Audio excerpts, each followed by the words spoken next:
steps. So the steps we have for doing operations with rational functions are as follows. So what you want to do first is you want to factor the top and the bottom. So factor the top and the bottom of each term of each rational. Okay. Secondly, you want to get a common denominator. Get common denominator, so that you can actually combine the two or more terms into one term. Okay. So then you'll want to note restrictions before you do any dividing or canceling out, right? So note restrictions on your variable before you get rid of any factors in the denominator, because you might miss that later. Then 4 is reduce the overall fraction by dividing out like this. Sorry, this is really messy. By dividing out common factors. And you should have all these in your notes from that original lesson. And then state your answer with whatever's left. Okay? So express answer in lowest terms. That is factoring and dividing out common factors. Identify non-permissible values. Okay, we got everything. So B is the one you asked about. Let's take a look at B here. Okay, so I'm going to factor things first when I can. I see this I can factor. This is a difference of squares. So that is going to, it's going to look like this. That one I can't factor any. Can't factor the top of this one. But this is going to be x plus 2 and x minus 2. Right? So what I need to do is I need to get a common denominator. So I am going to have to multiply this one by x plus 4, because that's a factor on the other one that this one doesn't have. And over here, I'm going to have to multiply, I don't have enough room, but x plus 2 times x minus 2. So I'm going to have all three factors on both terms. Now when I do that, of course, I have to do the same thing to the top and the bottom. And here, same thing. Okay. So let's see. Actually, maybe on the top would be best not to factor into three factors, because it's going to be a little bit longer to multiply. So it's the same thing, but I will just multiply maybe x squared minus 4 there. So that might be a little bit easier. So the new fraction should have x minus 2, x plus 2, and then another x plus 4 there. X plus 4. That's what's going to be on the bottom.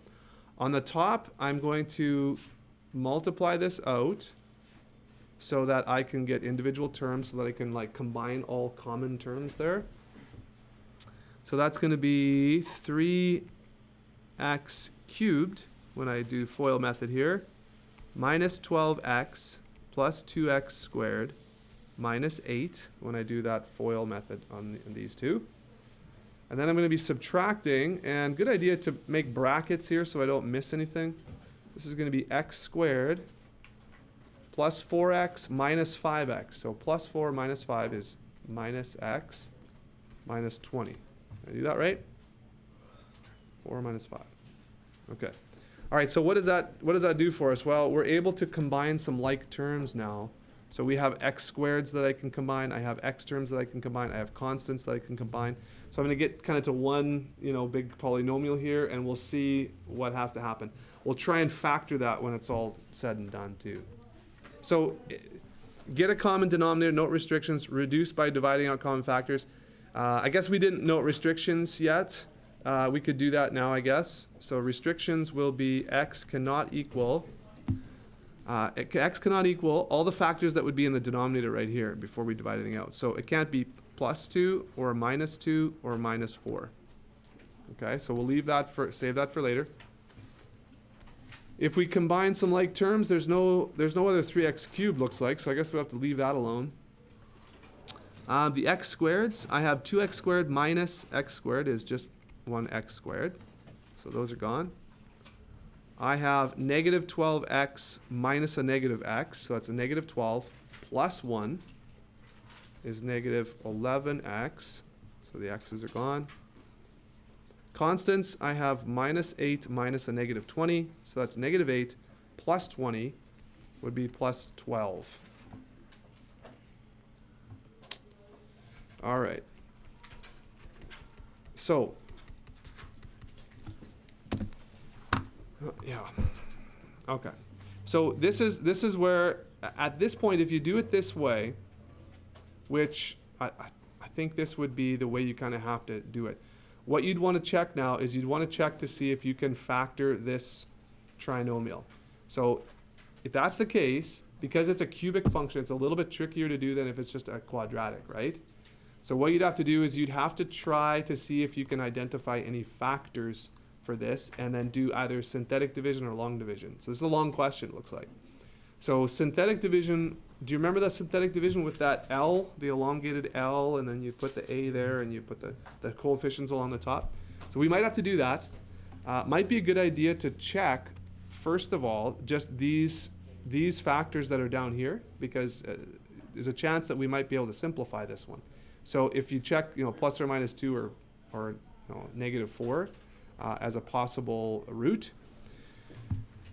Okay, so this is sort of the next half now. This 4 is ending up to be a big step. Okay, so if you recall the remainder theorem and the factor theorem, if I try, so if for this polynomial here, if I try a positive 2 into the polynomial for x, if this remainder is, if this value is 0, that means that x minus 2 is a factor of this.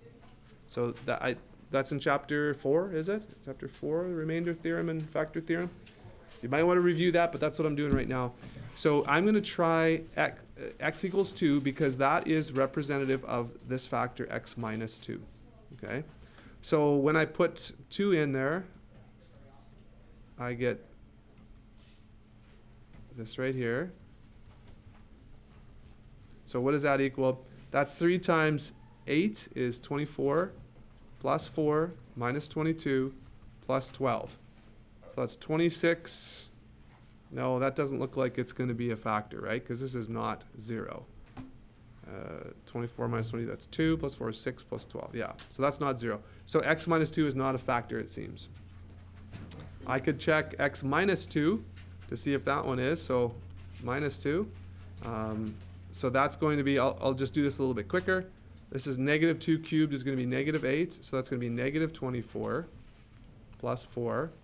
That's going to be plus 22 plus 12. So that doesn't look good either. Doesn't look like that's a factor either. Let's try one more, x plus 4. So it might be that this is as simple as it could be. I don't know. It might be.